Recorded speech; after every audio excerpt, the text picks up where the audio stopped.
ஏறுகின்ற மரணம், பிணி, மூப்பு, பயம், துன்பம் முதலிய அவத்தைகள் எல்லாவற்றையும் நிவர்த்தி செய்து நம்மளை மரணத்துக்கு கொண்டு போறதுக்கு என்னென்ன நடக்குதாங்க?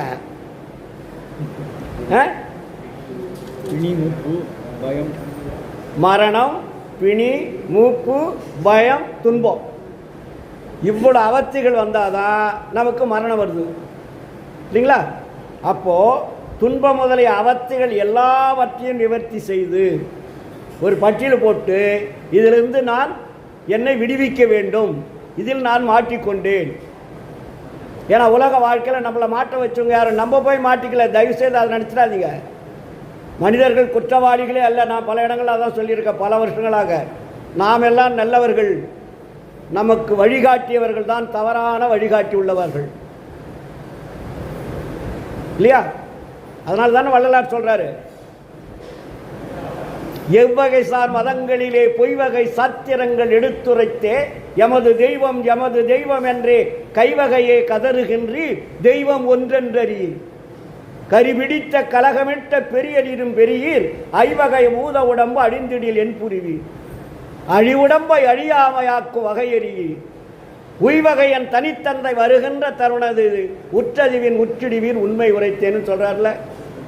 இது வெளியே வந்தவங்களாம் என்ன சொல்லிட்டாங்க? பல தெய்வங்களை வணங்கி பல தெய்வங்களை படைத்து தத்துவங்களை எல்லாம் தெய்வங்களாக்கி ஜடப்பொருள்லாம் தெய்வங்களாக்கி உண்மைக்கு புறம்பான செய்கைகளை கொடுத்து மனிதனை அலைமோத விட்டு விட்டார்கள் தருதலைகளாக. சாத்திர குப்பைன்னு சொல்றார் வள்ளலார். ஜாதியும் மதமும் சமயமும் சாத்திர குப்பையும் தவிர்ந்தேன். நாம் இதுவரையிலே குப்பையிலே விளையாடி கொண்டிருந்தோம். அதனால் நம்மளுடைய சரீரம் எல்லாம் குப்பைகள் நிறைந்திருக்கிறது. ஆனால் நமக்கு கடைசியில் என்ன வருது? மரணம், பிணி, மூப்பு, பயம், துன்பய அவத்தைகள் வந்து கொண்டே இருக்கிறது.